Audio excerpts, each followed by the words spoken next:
This is the intro jingle. This is the K-pop Daebak Show with Eric, Nam. Ooh. Hello, ladies and gentlemen. Welcome to the K-pop Daebak Show. I'm your host, Eric Nam, and this is episode number 12. How you guys doing? I'm doing well, and I hope you guys are doing swell. And I am currently in London.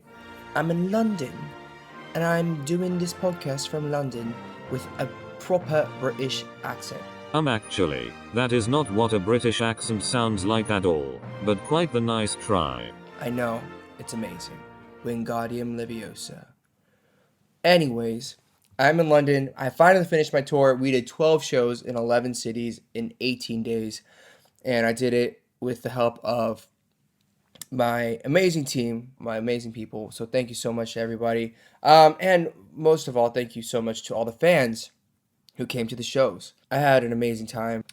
It was a crazy schedule.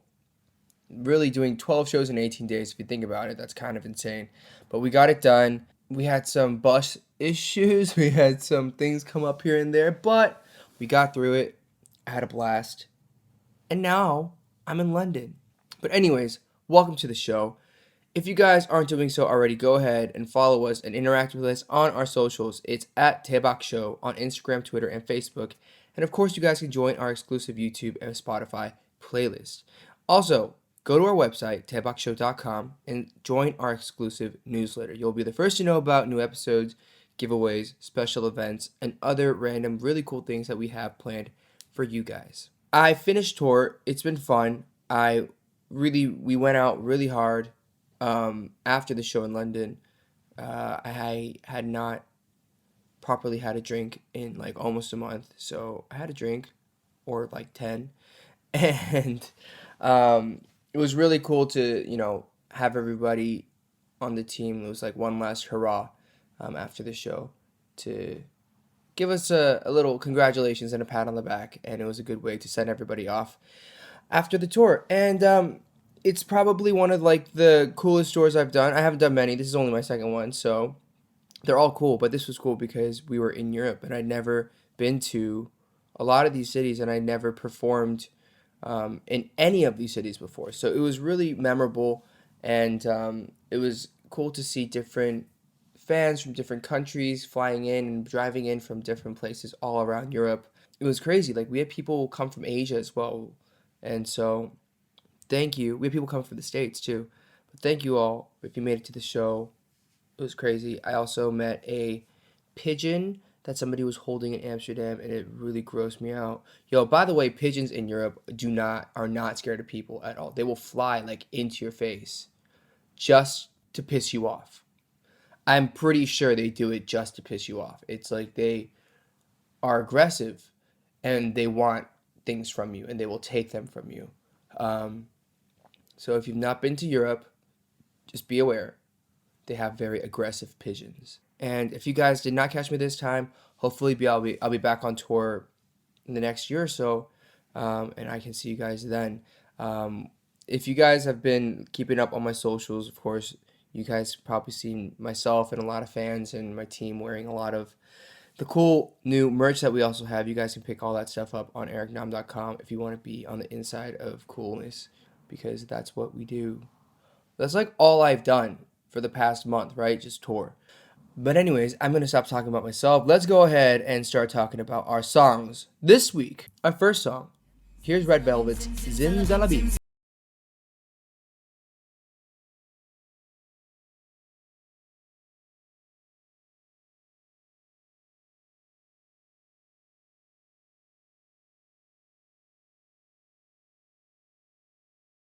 All right, that was Red Velvet's Zimzalabim. This is their comeback single from their new EP, The Rev Festival Day 1. I don't know, how do you pronounce that? Red Velvet Festival Day 1. Released June 19th. Of course, Red Velvet has 5 members: Irene, Wendy, Joy, Sergi, and Yeti. And they are known for having 2 sides to their music. Red is their bright pop sound, like Red Flavor, Bright Combat, Dum Dum. Whereas Velvet is a little bit more their mature R&B side, maybe hipper side, such as Bad Boy. And this song Zimzalabim essentially captures, I think, both sides with the bright poppy verses and a little bit of a darker, slower chorus and bridge. And for those of you who don't know, apparently I can't even pronounce it. Zimzalabim is the German equivalent of abracadabra. By the way, shout out to that song Abracadabra if you guys know what I'm talking about. Brian Out Girls from, I don't know, it's probably like 8 to 10 years old now, that song. But that song was a hit. Zimzalabim, the song is about really, what should I say? This song is really about going for your dreams. The music video, it looks crazy, carnival themed, Alice in Wonderland, but like really trippy. And it reminds you of like a carnival and the tent and like a circus, and there's just a lot going on. And it kind of reminded me of like their debut song actually, because that first music video, I was like, holy crap, what is going on? But I'm excited that the ladies are back with a new song and a new EP. This past February, I don't know if you guys were able to check it out, they had their Red Mare tour in the US, in New Jersey, Texas, and California. I think they did a few other shows too, maybe some fan meetings in a few other cities as well. And back in April, they featured on a song by Ellie Goulding and Diplo on the remix version of Close to Me. I always look forward to Red Velvet songs because I personally like their upbeat, brighter, poppier songs, and because their personalities are all very like bright and fun. And I think when I watch them on stage doing that kind of stuff is a lot. I think they express that very, very well. And as you guys probably know, Wendy and I have done duets a few times on TV. And for Spring Love, we randomly had to do a Christmas song together last year on Music Bank. That was legit one of the most stressful experiences I've ever had because Music Bank is on a Friday and we had not practiced and we did not get to pick a song until it was literally Thursday night at like 1 or 2 a.m. We finally got together at SM to practice that song, and then we went pretty much straight to Music Bank to do that song. So we sang it like once, and people are always like, I mean, I've seen some of the comments like, Eric, how can he sing this song? He sounds horrible. Yo, I sang that completely in a girl's key. That song is Wendy's original instrumental. So I don't care what anybody says. That song is super high, and we unfortunately had practiced it for like 30 minutes together a few hours before we went into the shoot. So it was really last minute and we got it done. Some people loved it, some people maybe not so much. But anyways, let's talk about the song a little bit. Zimzalabim. This song is kind of like 10 songs in one, I feel like. I don't know. Like, I think there are different reasons for people doing songs that way. I think it is also a very K-pop way of doing things. Like, if you think of Girls' Generation's I Got a Boy, that song has like 5 parts to it. Like, it sounds like 5 different songs in one. And I think literally they had cut up and chopped up 4 or 5 different songs and crammed it into one song. And I don't really know what like the logic is behind it. I think part of it is like in order to keep people's attention span and people keep listening, it's to put different sounds and effects and melodies in there so that people are like constantly be like, what's next? What's next? And maybe it's a thing of like, well, we have a 3-minute, 30-second song. We have 5 different parts to it. If you don't like, part A, maybe you'll like part D and you'll listen to the song again from beginning to end just so you can hear part D. I don't know. I don't really know what the logic is to it. We can figure all that out in the next few weeks because we are going to have a podcast with the writers of Zimzalabim. It was written by Loui and Caesar, who are Caesar and Loui and Caesar. Wait, guys, which ways? I don't remember which one you do. But anyways, they're good friends of mine. We've written a few songs together. But they wrote Zimzalabim. And from what I was told, they wrote this years ago. I think like 5 or 6 years ago from what they told me. So all that information and like how they wrote it, where they got the inspiration from, how the song was constructed, what are the crazy sound effects, why did it get made this way? All of your most dying questions about songwriting for K-pop and about this song, they will all be resolved in about like 2 or 3 weeks because we're going to have them on our show. So keep an eye out and ear out for that. And with that, we're going to outro with Red Velvet, Zimzalabim, and move in to the next song.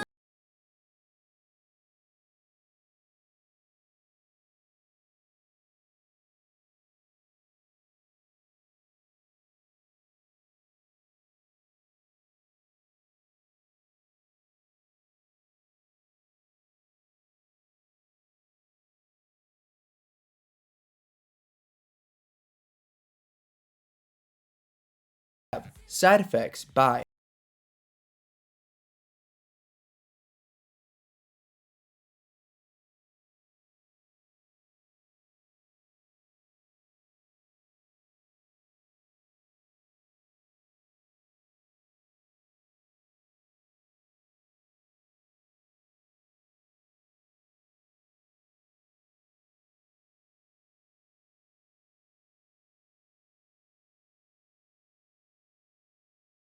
Side Effects by Stray Kids. Stray Kids, as you guys probably know, are a 9-member rookie group out of JYP.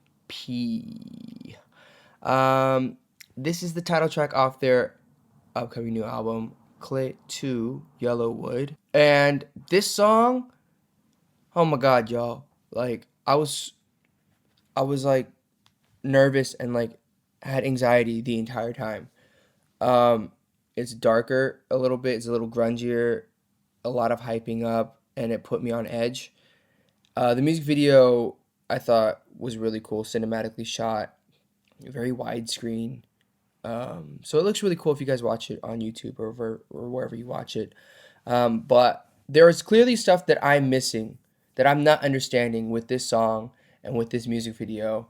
I was very confused. They were like, at the end, there's like a key, and it was like, they keep saying their head hurts, but like my head hurt because I was trying to figure out what is going on.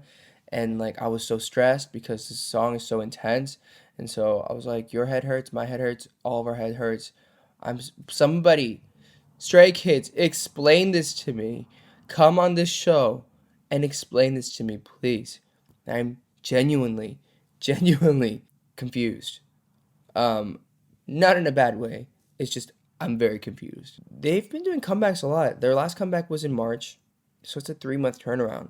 So last week on the show, I talked about how there are groups that stand out in different ways, and I think Stray Kids stands out as well. It's a little different from the way that ATEEZ stands out.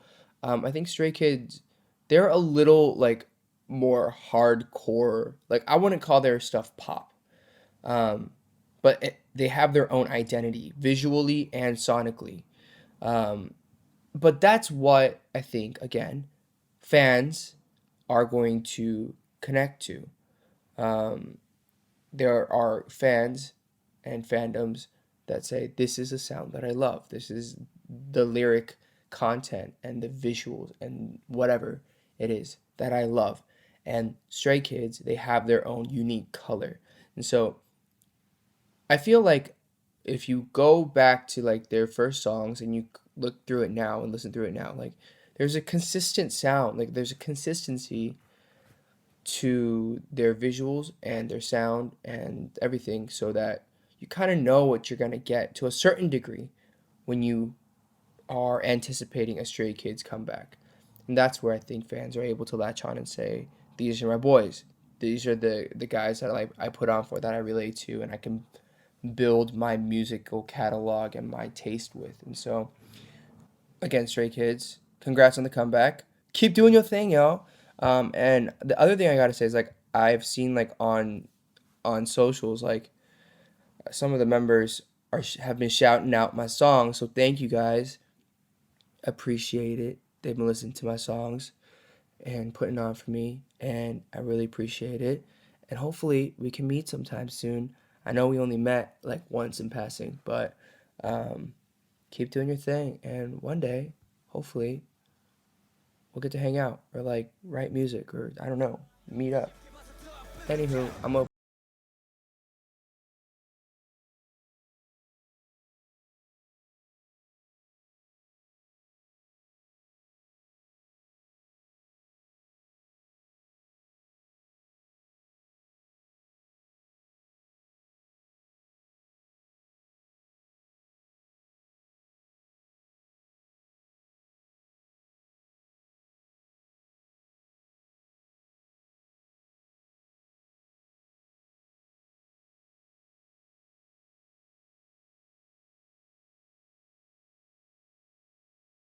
up, we're gonna go back in time. We're gonna go time travel. My personal recommendation this week is a throwback song. It's SHINHWA's Perfect Man.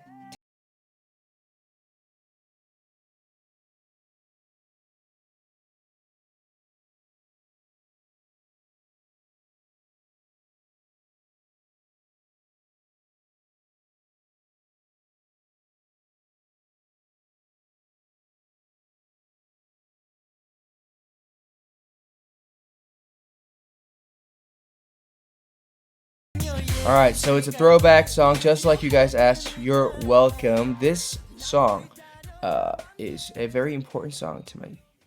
So SHINHWA, they were formed in 1998 with 6 members: Eric, Iminu, Kim Dong-an, Shin Hye-sung, Jeonjin, and Andy Lee. And they are considered first generation K-pop idol and the longest running idol boy group to date. This song is from their 5th album, Perfect Man, in 2002, and this is pure 2000s pop with a little bit of R&B and hip hop. And oh man, you guys, this is one of my favorite songs, K-pop legendary songs ever. All right, so this song is man, where do I start with this? They just 2018 they celebrated their 20th year anniversary with a project called All Year 2018, and they did a big fan meeting and performance on KBS with some other artists. But I just gotta say, like, these dudes were like I was probably like the first K-pop idol group that Eddie and I were like, oh, dang. Like, HOT was cool, but like they were too like, I just didn't understand it. Like, I think I was too young, and they were like very they had like crazy colored hair, and like their design and look was so intense for me that, like, I think as a young American, I was probably, how old was I? I was probably like 10. I just didn't get it. I liked some of their songs, but I didn't get it. But then, like, I came across SHINHWA in like 2002, and I was like, at that point I'm like 13, 14, and I'm like, oh, this is cool. And so I think we've talked about this before, but like before YouTube, before the internet, like, so we would go to uh, a video, like a Blockbuster. You guys probably don't even know what Blockbuster is. Like, a place where you can rent videos, like VHS tapes, not even DVDs, not CDs, tapes. And on each tape, if you're lucky, you have 2 TV shows on it. If you're unlucky, you have 1. And it's really like, you kind of, I don't know, it's like hitting the lottery. But pretty much we would go and like we would rent. My parents would get their dramas and all their like talk shows, and then we would ask, like, can we get like one of the music shows, please? And then they'd be like, sure, get one. And then we would watch it over and over and over and over, and just to like see Asian people, Korean people doing music and dancing and singing. Like, in the States, we had NSYNC, we had Backstreet Boys, we had Britney Spears, and these people doing pop, but none of them ever look like me or Asian at all. And so to be able to see people doing this on TV and they're looking so cool and the music sounds great was a really big deal for me, and I think Eddie too. And this is probably like the one song that we bonded over. Like, okay, you take this part, you take this part, you'll do this choreography, and we would just watch it over and over again. Other people around that time that I think outside of SHINHWA that I really started getting into the music of was like Poa, and Fly to the Sky and G.O.D. And it was kind of crazy because, like, you know, when I've talked about this before too, like when you meet a celebrity, you're kind of like awestruck, like starstruck. But these people, like SHINHWA, they've been around for 20 something years, and I still remember like when I would see them or like when I meet them, I'd be like freaked out because I'm like, holy crap, yo, like you are my like 13-year-old Eric Nam and Eddie Nam, just like memorizing lyrics that we don't even know what they mean, and memorizing dance moves that probably we just make him look horrible. But it was really, really cool. And like I was, now I'm at a point where with Andy 선배님, like we've done a TV show together. 동환 선배님, like I've met a few times and he's like a super nice dude. I also remember being like, yo, this dude in this group, his name is Eric. My name's Eric. And as a young kid, I was like, oh man, if I were to ever become like a singer, or like if I were to ever become a superstar, and if I was in Korea, would I have to change my name? What would I have to call myself? Like Rice Man? Would I be DJ Rice Man? And I remember like when I first debuted in Korea, people would always make comparisons. Like it didn't even make sense to compare us, but like they'd be like, "Why would you use that name?" It's like, I don't know. That's my actual real name. Like, why are you getting mad at me for using my real name, kind of thing. And so I always felt like weirdly, awkwardly bad about using my name as a stage name.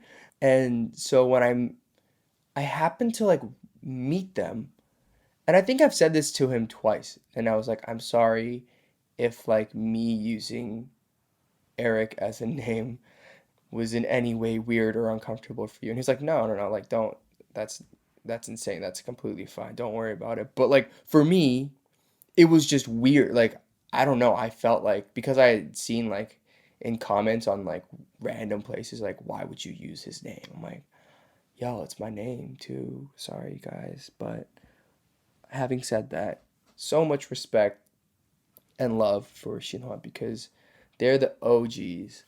They were originally with SM. Um, and if you guys don't know the story of SM, pretty much there's HOT, and then I believe there's like Shinhwa and SES and POA, and then there's like TVXQ, 동방신기, and then Super Junior, and then it goes on and on and on. But and I'm sure I've missed a couple acts along the way, but those names like Fly to the Sky as well, like these people were the biggest music stars in Korea to me, in my perspective. And it was just, it's really cool to think about it, like how each generation, each group kind of like led to another group and to another group and all that kind of stuff. But anyways, check it out. If you guys like pop pop, you'll like Shinhwa's Perfect Man. You'll also probably like the song that they have called Wild Eyes. I think that's also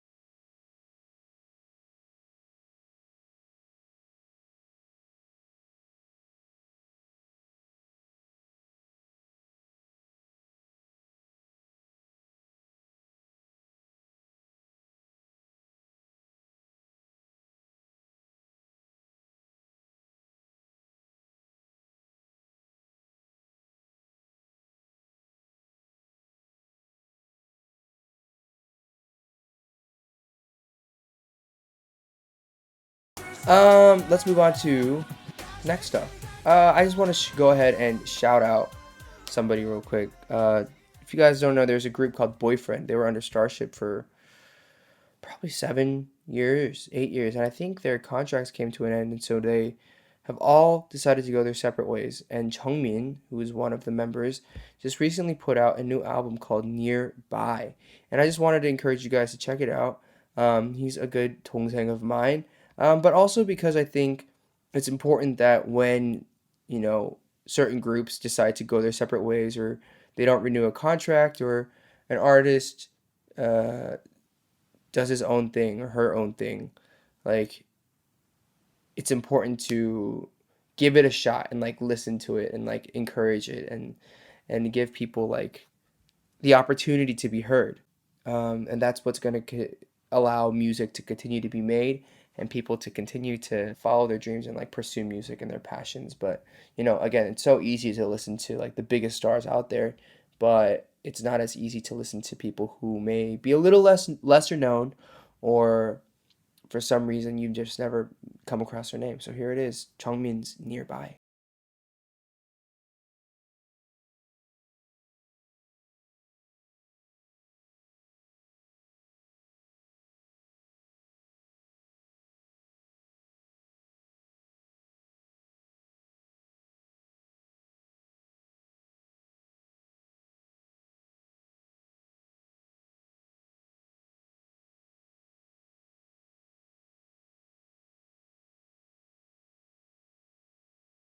Quick update on giveaways, you guys. We're sending out the prizes like this week, so you should be getting them very soon.